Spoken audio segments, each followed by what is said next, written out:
Okay, what's going on, everybody? My name is Mangg, and welcome back to Hanging with Mangg, episode 104, which means that one episode a week. There are 52 weeks, I believe, in a year, which means 104 is 2 years worth of Hanging with Mangg, which is pretty cool. So to celebrate, I'm not doing much differently. This is live streamed, so I'm talking to myself live instead of talking to myself recorded, I guess. That's the only difference.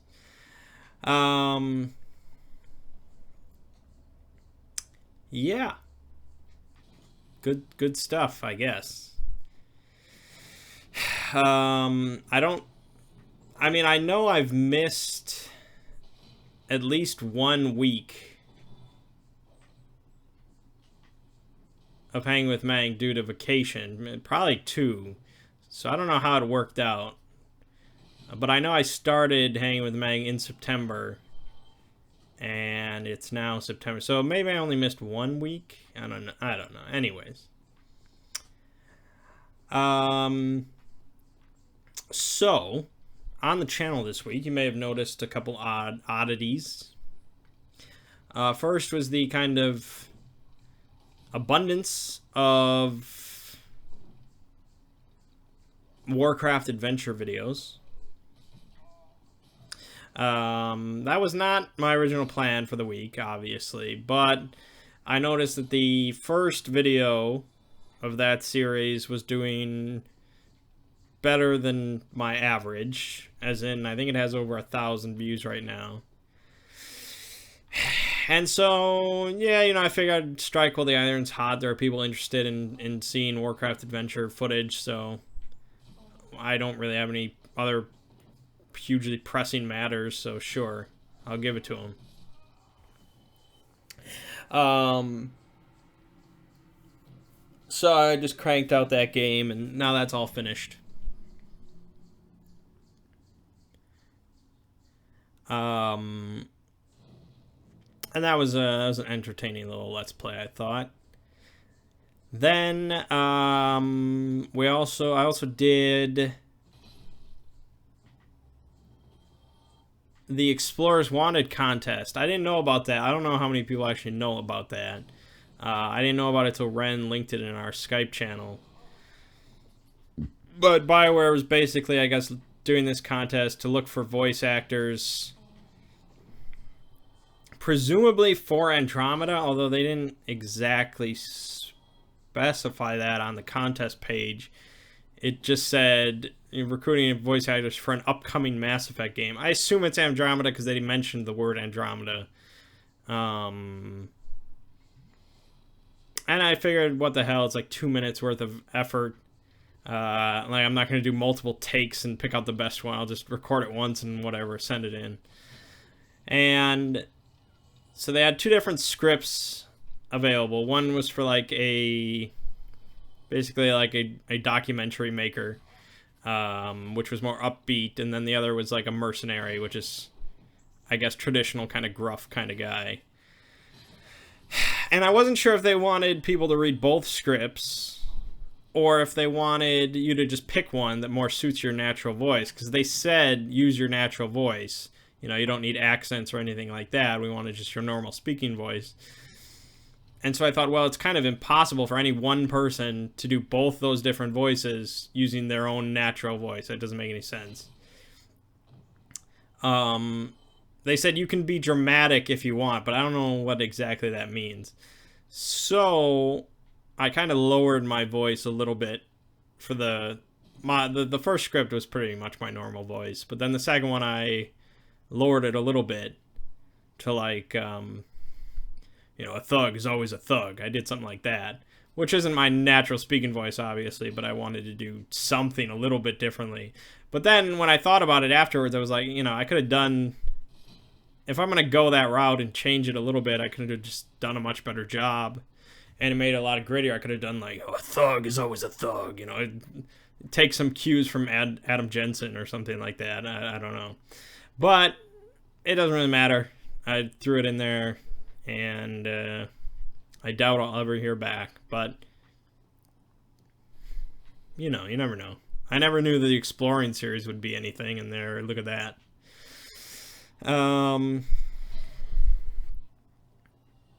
Hey, guys. Then, last night, I uploaded the Case 1 of Mythos Tales, which is basically Lovecraft,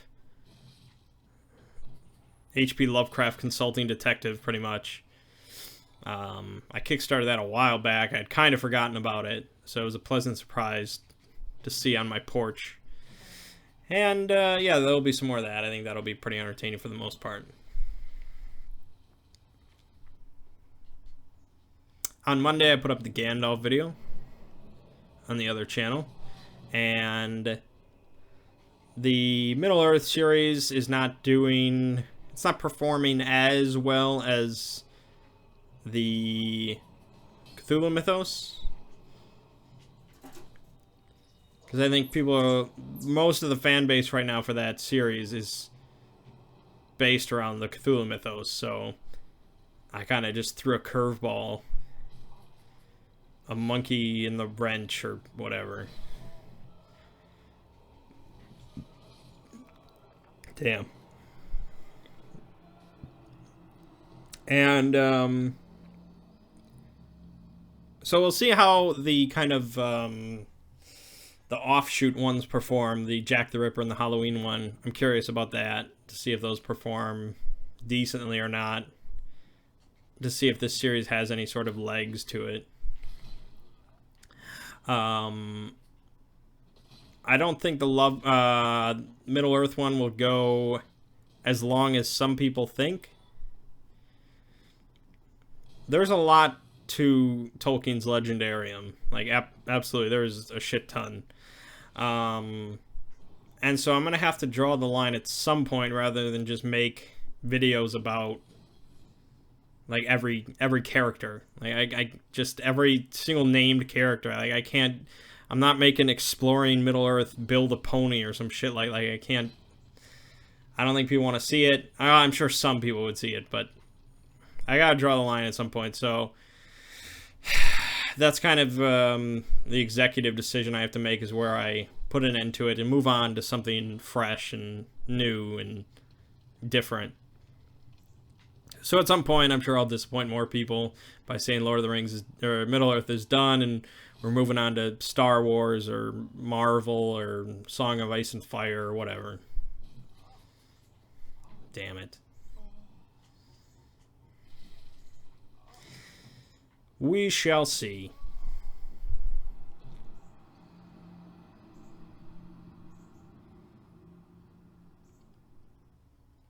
Yeah. So other than that, now that Warcraft Adventures is wrapped up, we can get back to our regularly scheduled programming. We can go back to Deus Ex and Mangg Hunter, which should be fun. I've been farming a little bit of that here and there, so that'll be good. And hopefully back to Minish Cap, because I actually want to get back to Minish Cap.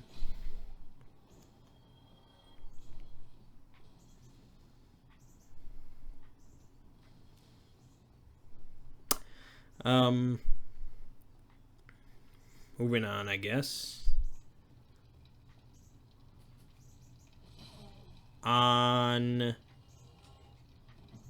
Monday. Oh, right, on Monday we played Archipelago again. It's a big hit among our group. The way I feel about Archipelago is you either need a group of people that is really serious about winning and playing a game to its fullest extent and just like really like Euros but have the tolerance for Ameritrash and kind of, you know, this cohesive group that is all fighting for the victory. Or you need a group where really nobody that cares that much about winning. My God. If you have a group of people that's kind of mixed a bit, so you have some people that care quite a bit about playing the game to its fullest and trying to win and things like that. And then you have others that are just like, they're there for the experience of playing games. I don't think Archipelago does great under that situation, because there is potential in that game for real competition and real kind of thinking. It can be a very thinky game. If you're constantly like monitoring what other people are doing on their turns, and you're all mindful of the different victory conditions and losing conditions and things like that. Specifically the whole like the savages or whatever. If the savages, the natives get out of control, everybody loses, right? So some people will be very mindful of that, and they will take actions throughout the game that may not be to their own best benefit, but which prevent everybody from losing. So it's kind of this little sacrifice some players might have to make. And if people do that, the game can continue and it can actually end properly, and, you can find out who's the best of you. Whereas if everybody kind of ignores that, that is probably what's going to end your game, and everybody's going to lose, and you're not going to really have any sort of competition because you all lost. And so if you have somebody that's really serious and trying to be mindful of that and trying to take care of it, and then you have everybody else that's just like, whatever. The one person that actually cares about it is probably not going to have that great of a time, because it's just different mindsets, and Archipelago kind of showcases the different mindsets.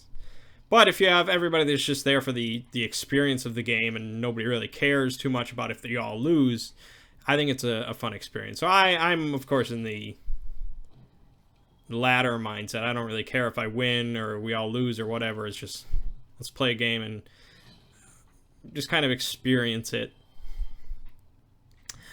Now, unfortunately, this is like an over 2-hour game, so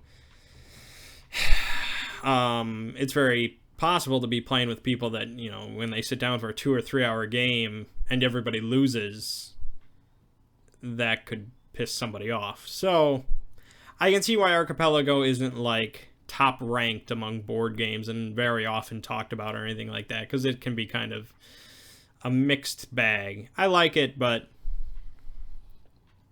I guess there are safer bets to play on a Monday night. But yeah, it's still fun. Thursday, so we were going to play Fate. There was supposed to be Fate on Thursday. But it seems that our DM, when he was playing in an RPG, when he was playing in our games, he was there every Thursday, like 15 minutes early, very punctual, ready to go. When he's DMing, it's just like Thursday afternoon, he's like, oh, sorry guys, I can't make it tonight, I have this thing.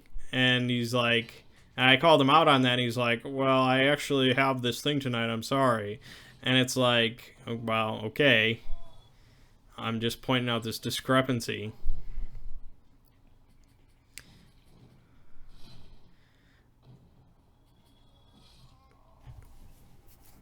So, like I said, there's not much I can really do about it. It's just, I wonder when Ziggy's going to step in and draw the line and say, you know what, we're just going to do my thing. You don't have to worry about DMing. Because the 1 week that he missed the last time, he admitted that he didn't do it because he wasn't prepared.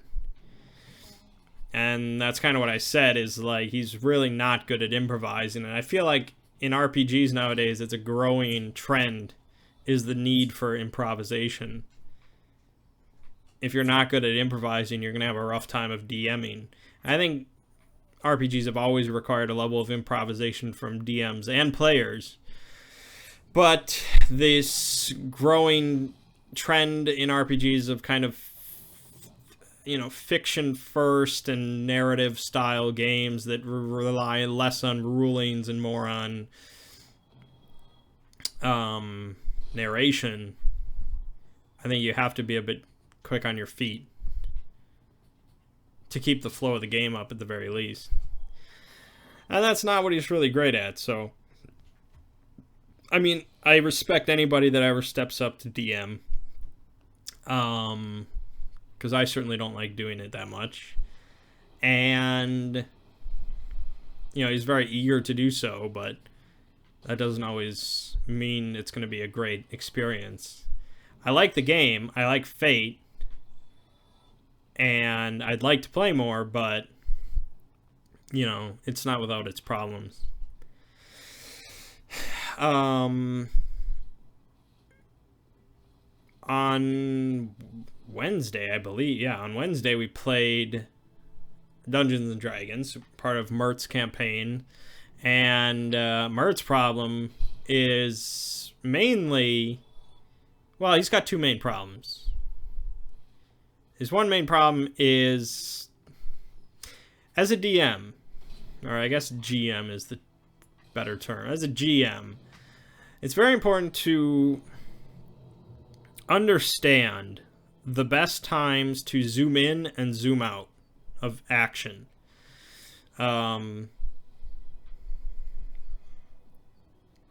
If you're constantly zoomed in to the action, basically everything is going to take way too long and you'll get bogged down in minutia.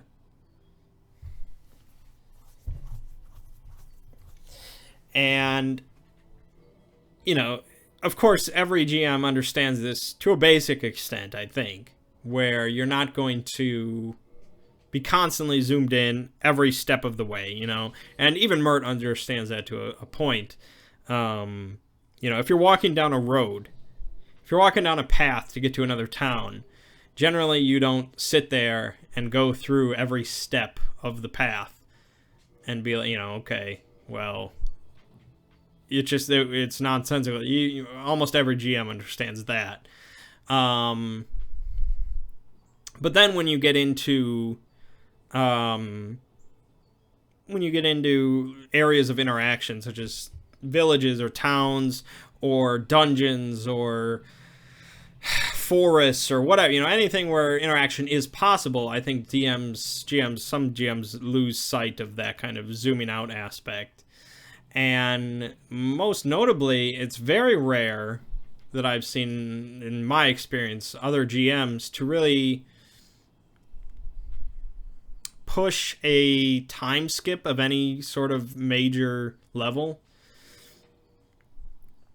What I mean by that is, you know, often when I'm playing, I'll think about, especially in towns and stuff like that, very, very often in towns and things like that, I will think about, oh, you know, what if we just skip forward a week? You know, I'll have a lot of projects to do and stuff that I don't need to babysit or anything like that. And really, a week could go by without much event.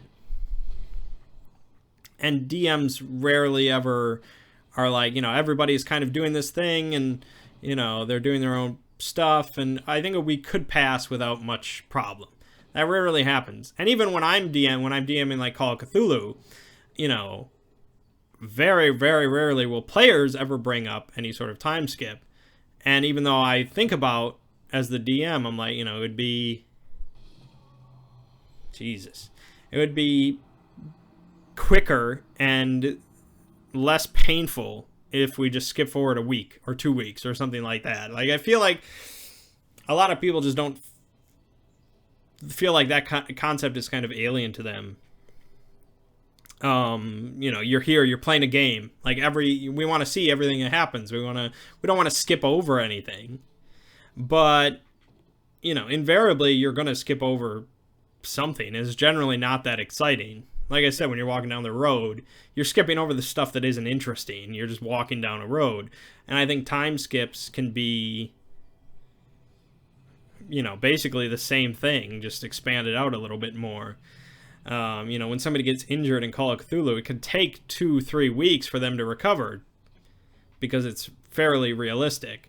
You know, they have to sit in a hospital for a week. And players often just insist on playing through every day and finding something to do when really you don't have to do that. You can just sit for a week. And it's not like we have to sit there and, it doesn't take any, like, it's faster. It's faster to skip time. You just say, boom, a week has gone by and the fiction changes. Boom, done. So Mert, I mean, not that I'm talking about time skips in Mert's game, but it's the same kind of concept of homing in on the action where the action is interesting and where it's not interesting. And I've played with a few DMs that have a similar problem where, we don't need to go through every little step of every moment. I talked about this, I think, a little last week, where if something is not interesting to anybody, or to most people, don't do it. Feel free to just skip. Feel free to just say, you beat the goblins, or, you rescue the whatever, you do something that is mundane, fairly mundane, or simple, or easy. It reminds me of Earthbound, actually. In Earthbound, if you overlevel an area or a monster by a significant amount, they actually don't bring you into the battle screen at all. You don't fight them. It just says you win. You defeated them. It's kind of like that. And that's a great part of Earthbound. I wish a lot of games did that, because it's just like, yeah, hell yeah. I don't have to go through all that bullshit steps to beat something that I clearly, is just easy. It's nothing. I think GMs could learn a valuable lesson from stuff like that. But then, it's also important to zoom in on the right stuff. So it's a careful balance, and there's a lot of parts of DMing that are tricky to learn and take time, just as anything. So yeah, it's, and I'm not saying like I'm the master of GMing, but in my experience of playing, anybody that has played multiple games of any RPG with various people, you can probably recognize what you like and what you don't like, what is good, what is bad, as part of the game. So that's part of Mert's problem, is just getting bogged down in mundane details and not zooming out properly. I'd say his other problem is time limit. Like, pretty much all of his sessions, which has been 2 so far, and he missed a week. His sessions were only about 2 hours long.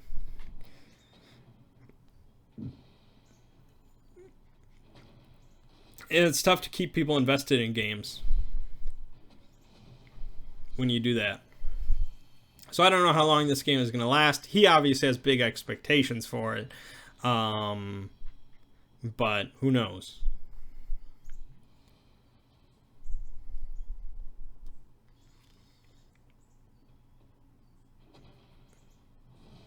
And then, he's doing pre-written stuff, which pre-written stuff, in my experience, has a lot of combat. And combat, even in 5th edition, is not very quick.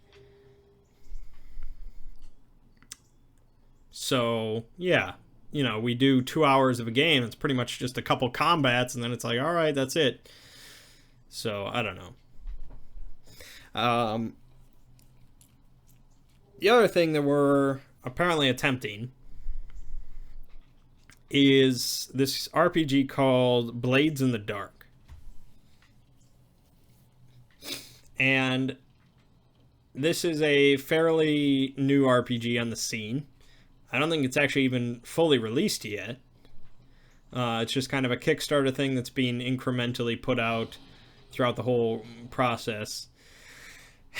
And the setting is very interesting. Well, okay, the game itself is, you are playing as a gang of criminals.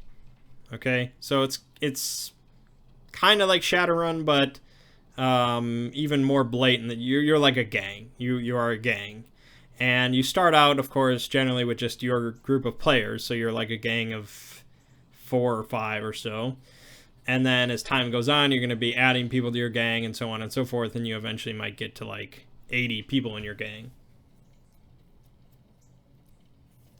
And your player character is one of a number of what they call playbooks, which is basically your class, and they have what you'd expect from like a gritty kind of criminal gang type person.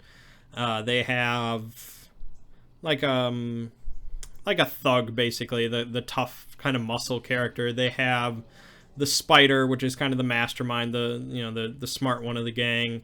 They have a lurk, I believe, which is like the kind of ranged marksman type character of the gang. And they have a few others that are kind of somewhat unique to the setting, such as like an alchemist type character and one that speaks to ghosts. And the setting is pretty unique. It's similar in a lot of ways to the setting of Dishonored, but it's a more fictional universe. It reminds me, I mean, a lot of the game is based on the Lives of Locke Lamora and the Gentleman Bastard series, which is what like really excited me about it, because it's the Lives of Locke Lamora is pretty much my favorite book. So I was very excited to hear that. And so it's kind of Dishonored-esque. It's not a very happy, cheerful place.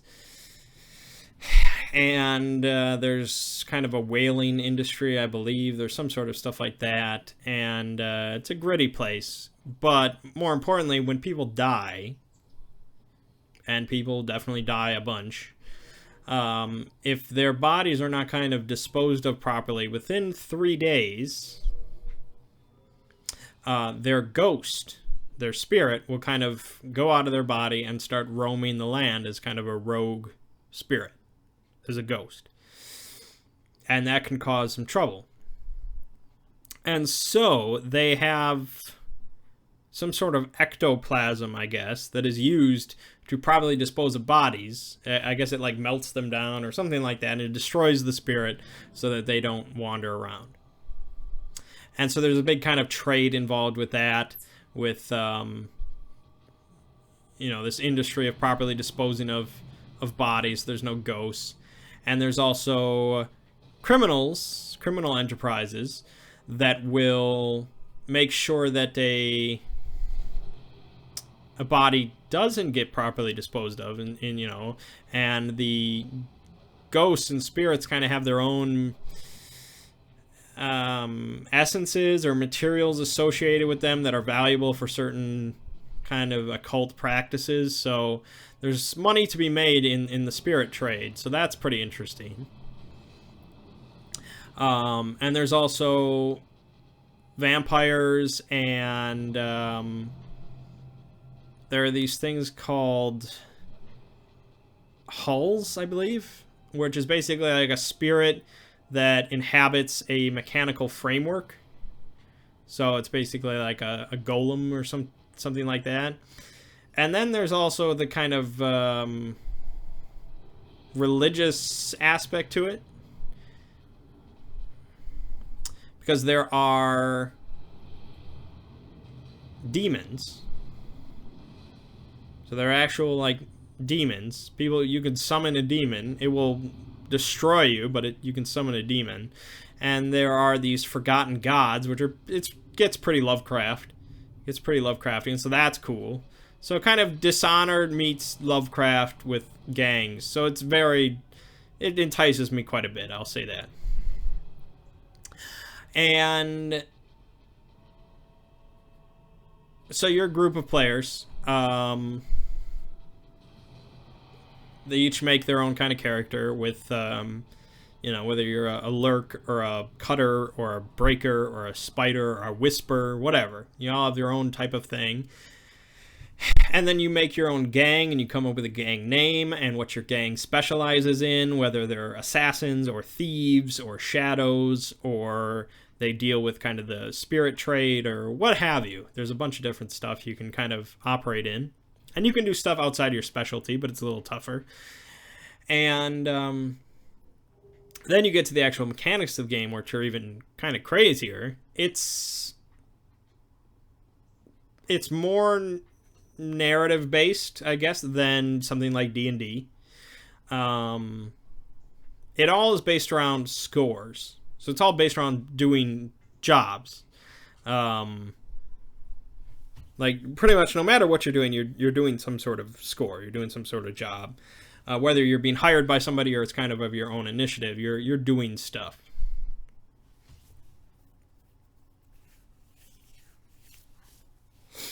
And there are a large number of factions within this city, the city of Duskwall, or I think they recently changed it to like Doskval or something like that. And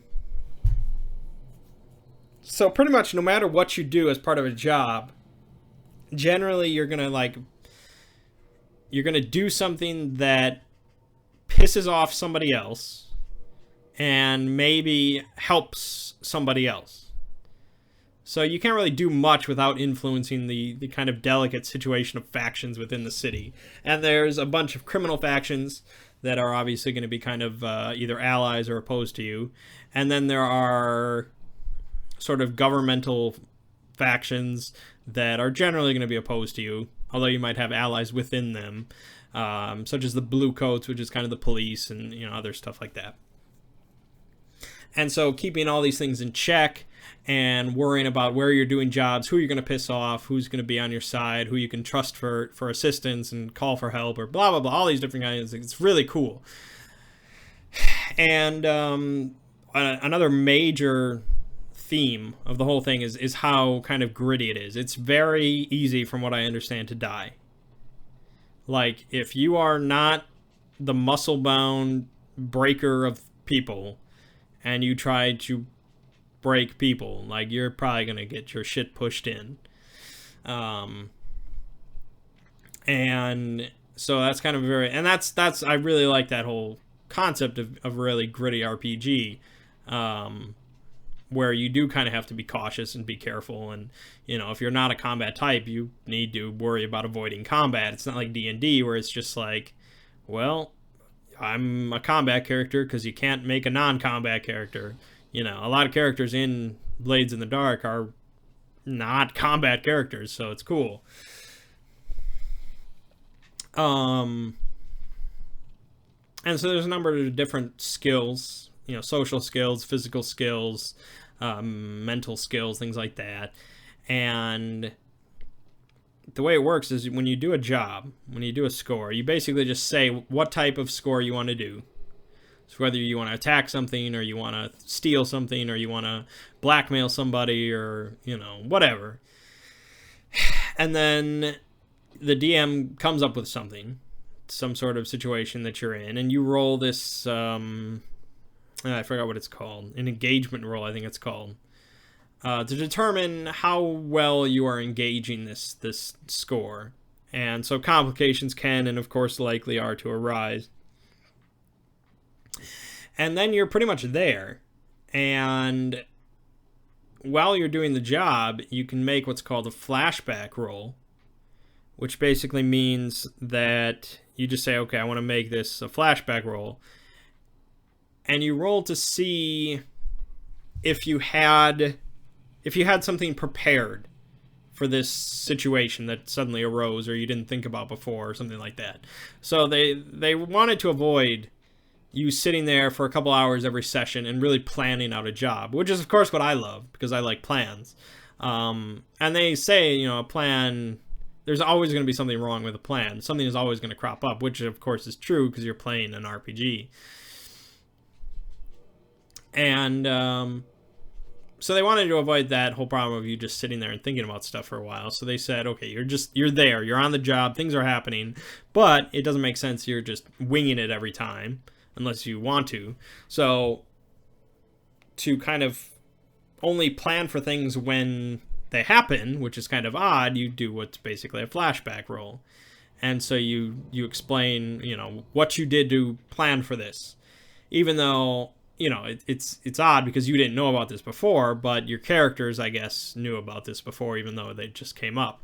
It's a little odd, but it's kind of cool because it saves a lot of time when it comes to planning, which for most people is a good thing. Now, for me, I came up, when I played Shadowrun, there was just whiteboards filled with plans and stuff like that. I like that, but a flashback could achieve basically the same thing.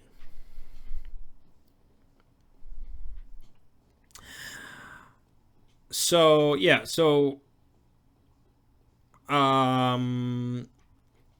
it kind of, well, for one, it encourages you to basically be scum. Like it doesn't encourage you to play a hero of any type. Like, you're really not meant to be heroes, but I think that's basically what I'm trying to be. So we're gonna see how it works, but it doesn't really have anything in place for you being a good guy. You can be the scum of the freaking city, and that'll be just fine. And your goal is to be the biggest and best gang of all time. Now, I don't know much about how this game is really played. It's kind of like I want to see how it works to really get the feel of it. So I don't know if there are other plot elements introduced by GMs. I imagine so. I imagine there could be like this big kind of overarching plot element that really has nothing to do with you getting to be a better gang or a bigger gang. There could just be this exterior problem, or an artifact shows up, or all these sorts of things. It's just like, well, this is bigger than just our gang. I mean, it doesn't have to be that at all. I think it could just be you doing jobs until, okay, we get sick of this and we're done. I don't know. We're gonna see. And so I'm playing a character somewhat loosely based on Locke Lamora. I picked the Shadow because he's the mastermind of the group. That's what it is. This class description is a devious mastermind. Shit. So, he's going to be thinking up all the stuff, and he gets kind of bonuses for engagement rolls if he's scouted out places beforehand and cool stuff like that. So, yeah, I like plans. I like coming up with plans and things, so it'll be good. And our gang is called the Bloodless. Which, yes, I've been reading the King Killer Chronicles and blah, blah, blah. But I guess the fiction of it is that we're all orphans. Although I don't know if we all completely agreed on that. But at least me and one other person are definitely orphans from the same orphanage. And so that's kind of my character's thing. Because every character needs to have a vice. Because stress is going to build up all the time. And so you need a way to relieve stress. And so, of course, there are a bunch of different vices. And you can think about the obvious ones. Alcohol and prostitutes and drugs and blah, blah, blah. But I wanted to go for something a little bit odd. And they listed one of your vices could be obligation. And so I figured that in my free time, a lot of my money and stuff like that goes into orphanages and supporting the children of the city and stuff like that. Which I figured is like as heroic as I can get in character creation. And so we're bloodless because we don't really have any, like, kin. We don't have any blood relatives. But I also figured bloodless because I wanted to be not a pacifist. I don't think you can be a pacifist in this setting. But I wanted to discourage, like, savage violence in our gang, if possible. So, compared to everybody else, I think that's fairly bloodless. And so we picked the Shadows type for our gang, which means that we focus on thievery and, like, blackmailing. And kind of basically everything that happens, everything that the gentleman bastards do, that's what the Shadows are. I'm pretty sure that type was based on that. So I guess we're trying it out tonight. I'm going to see how it is. I'm interested because I really like the setting. I really like the concept. There's a lot of aspects of this that I like. We're just going to see how it actually plays. If it goes well enough, I may run it myself at some point.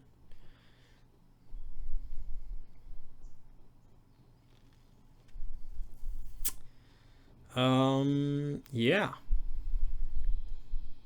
I guess that's all the RPG talk I got.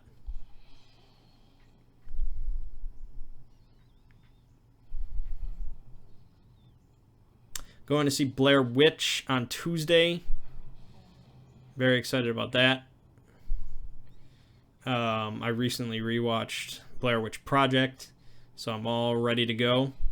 I have almost completely wiped Book of Shadows out of my mind, so that will not be any part of my viewing experience.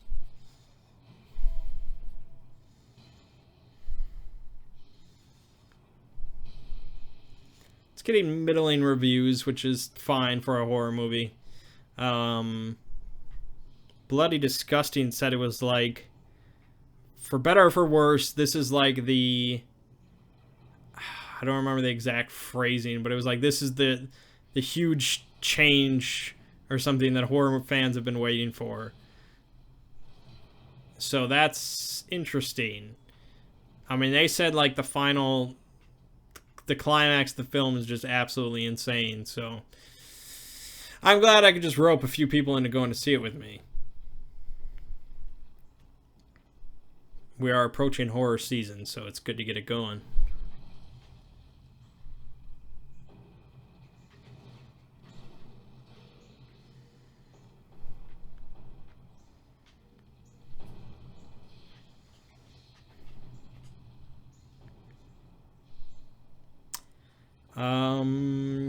Yeah, I guess not much else to say, really.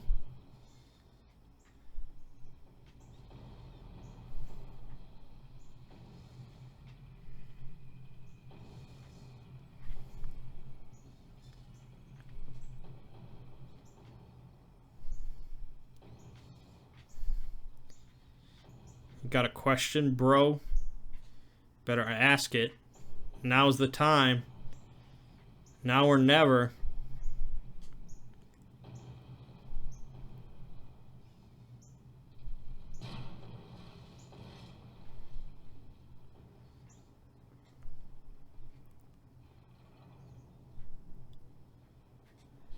God damn it. Is there a video game or board game on Kickstarter worth mentioning? Oh, God. I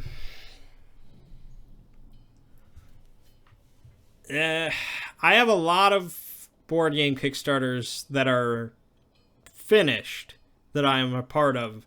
That is just like, you know, okay, well, I'll get it in like a year. And so I don't actually I spend almost zero time on Kickstarter. Like, I don't browse it at all. It's pretty much if something pops up in my news feed or on the board game subreddit or something like that I'll see, and it's like, you know what? Sure, I'll throw some money at it. So I think I have the Arcadia Quest Inferno Kickstarter. I'm a part of that, which should come out before the end of the year. I think Colosseum, the remastered edition of Colosseum, I'm a part of that. Mythos Tales I just got. Scythe I was a part of. Divinity, god damn it. Divinity Original Sin 2. I'm a part of that, and that game just came out in early access. And then Chronicles of Illyria I'm a part of, which may never come out. So I don't think there's anything right now on Kickstarter that I have... No, I haven't backed anything in a little while. And video game Kickstarters are even... Yeah, I'm wary of video game Kickstarters. It takes a long time. There's a lot of people getting burned by video game Kickstarters because it's either something that's guaranteed to really come out no matter what, so it's basically a pre-order, or it's something that's like you're taking a big ass risk, because most people can't fund games through Kickstarter. And if it does come out, it's kind of shit. Like the what was that? The Mega Man, the not Mega Man game that just came out somewhat recently, which was apparently a big flop. That was like a huge Kickstarter. There was another game, I think, that I was somewhat interested in like a year or so back, and or maybe it was 2 years back, and that Kickstarter is like a year late, and nobody has received anything. There's like no one out. Like, it's just, there's very little accountability. There's very little accountability with Kickstarter. So with board games, almost all board games that I do on Kickstarter are pretty much pre-orders, and I'm fine with that. I mean, it's not a great tactic, but it works, I guess. But video games, like, they're really looking for money generally to fund a video game, which is not that simple, easy, cheap of a process. So, and you know, I got Wasteland 2, and I got burned on that, and it's just like, I don't know, man. So Divinity Original Sin 2 I backed because the first one was such a great hit, and I was like, you know, these guys know what they're doing. This is pretty much a pre-order for the second one. I get early access. Sure, let's do it. Chronicles of Valyria was the one that I took a big risk on, and I backed it for way more than I should have, but I got my fingers really, really crossed on that one. So after all that, to answer your question, no. No.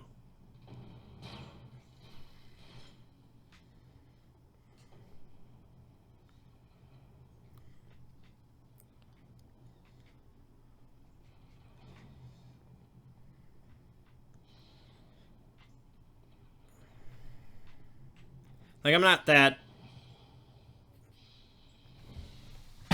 that desperate to, like, throw my money into video games. Like, oh yes, I need to see this made. I hope this gets made. This looks great. Here's my money. Take it. I no, you don't need to give me anything in return. Have my money. I mean, I make my investment, like, because it's not an investment. Like, Kickstarter is not like an investment type thing. It's not like stock. Like, I own stock. That's my investment. I don't want to invest in Kickstarter. Kickstarter is basically just, well, I hope this gets made, and I hope it's good. Here's some money that I'm never getting back, and I can no way profit off of. It's just, I already played Divinity Original Sin 2. I've been playing it a little bit.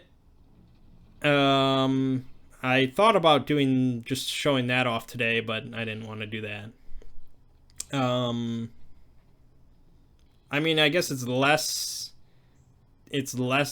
more similar to the first game than I thought it would be, but the first game was really good, so I guess it's not a big problem.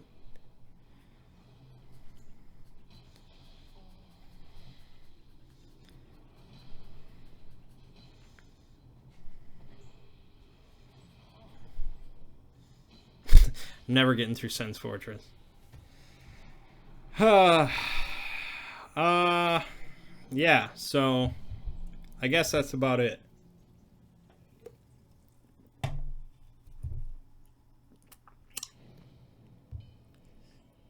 We're like a couple weeks away from October, which is going to be a very busy month for me.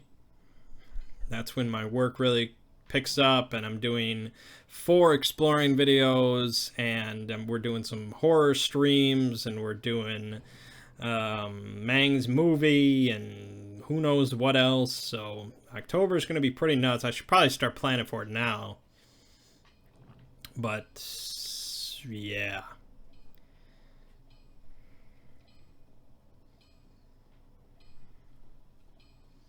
We'll just see how it goes, I guess.